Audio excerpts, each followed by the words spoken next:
जो किसान अभी सड़कों पे आए हुए हैं, उनके बारे में क्या कहेंगे?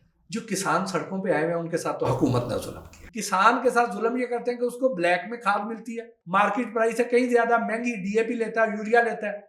3900 रुपए रेट था, कोई बेचारा 3000 पे बेच रहा है, कोई 2700 पे बेच रहा है, कोई 2500 पे बेच रहा है। अगर हमने बाहर से मंगवाना तो फिर हम ज़राई मुल्क किस लिहाज से? हम बस ज़राई मुल्क इस लिहाज से है कि यहाँ पे हमने अपने जो हमारे फार्मर है, किसान है, उनका हमने ख्याल नहीं करना। तरबूज एक बड़ा रीजनेबल प्राइस पे जो मिलता है, फल है, बेचने वाला है वो तो मुतासिर हो ही रहा है, जो खरीदने वाला है वो भी इसका बायकॉट कर रहा है। कि जो खरीदने वाले को आपने डरा दिया, उसने खरीदारी कम कर दी।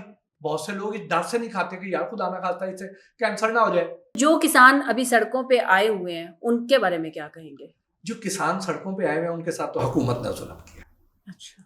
अब ये देखें कि उनसे 3900 रुपए का वादा किया आपने कि गंदम खरीदेंगे, उनको जो आप इनपुट्स देते हैं, वो खाद की सूरत में, वो स्प्रे की सूरत में, वो बीज की सूरत में, वो बिजली की सूरत में जिससे ट्यूबवेल चलना है, वो उस डीजल की सूरत में जो ट्रैक्टर में डलना है, वो सारा कुछ आप अपनी मनमानी कीमत पे उसे मुहैया करते हैं। ठीक है। लेकिन उसे आप मजबूर करते हैं कि जो तूने हमें क्रॉप बेचनी है उसकी कीमत हम मुकर्रर करेंगे, जो उसको देनी है उस पे तो वो चाहे लागत उसकी बढ़ती रहे, उसकी इन्हें परवाह नहीं है हुकूमत को। ज़बानी कलामी बयानात की हद तक तो है, अमली नहीं है। किसान के साथ जुल्म ये करते हैं कि उसको ब्लैक में खाद मिलती है, वो मार्केट प्राइस से कहीं ज्यादा महंगी डीएपी लेता है, यूरिया लेता है।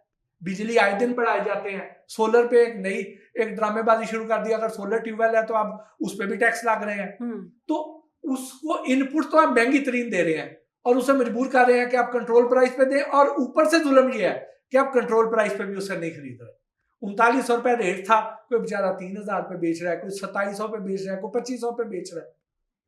तो इस तरह जुल्म उसके साथ कर रहे हैं। तो आज उससे आपने जो जुल्म किया है इसका जवाब आपको अगले साल मिलेगा।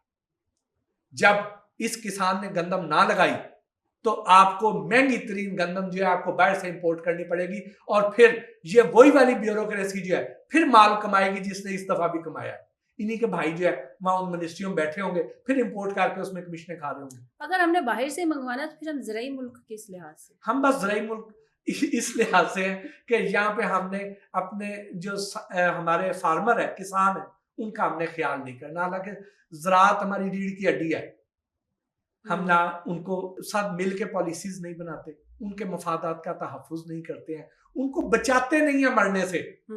अगर हम उनको मरने से नहीं बचाएंगे तो कल को वो हमारे लिए पैदा नहीं करेंगे, फिर हम तरसेंगे, एक एक रोटी को, एक एक दाने को खुदा ना खास्ता तरसेंगे। अच्छा, जो कि तरबूज एक बड़ा रीजनेबल प्राइस पे जो मिलता है, फल है, लेकिन अब ये जो इंजेक्शंस वाले मामले पे और ये सारा है, तो इससे जो बेचने वाला है वो तो मुतासिर हो ही रहा है, जो खरीदने वाला है वो भी इसका बायकॉट कर रहा है। तो इस बारे में क्या कहेंगे? अब ये देखें ना, यही तो हो रहा है कि जो खरीदने वाले को आपने डरा दिया, उसने खरीदारी कम कर दी। बहुत से लोग इस डर से नहीं खाते कि यार खुदा ना खास्ता इससे कैंसर ना हो जाए, इससे हम में हैजा ना हो जाए, इससे मुख्तलिफ बीमारियां ना फैल जाए। तो उन्होंने इसकी खरीदारी कम की, क्रॉप तो उतनी आ गई, अब मार्केट में उसकी डिमांड नहीं है। तो ये फल की लाइफ तो 3-4 दिन है। हाँ, ये तो उसके बाद तो इसने गलना है, जाया होना है। तो किसानों को वो कीमत नहीं मिल रही, ये पूरी चेन मुतासर हो रही है। हम इस शदीद गर्मी में एक बेहतरीन फल से महरूम हो रहे हैं।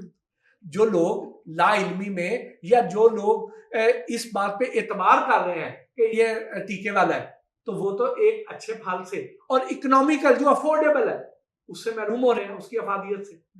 और दूसरी तरफ जो किसान है वो अपनी उसकी सही कीमत से महरूम है। तो आपने तो इस पूरे ये टीका जो है तरबूज को नहीं लगाया, आपने इस इकोनॉमी को लगा दिया।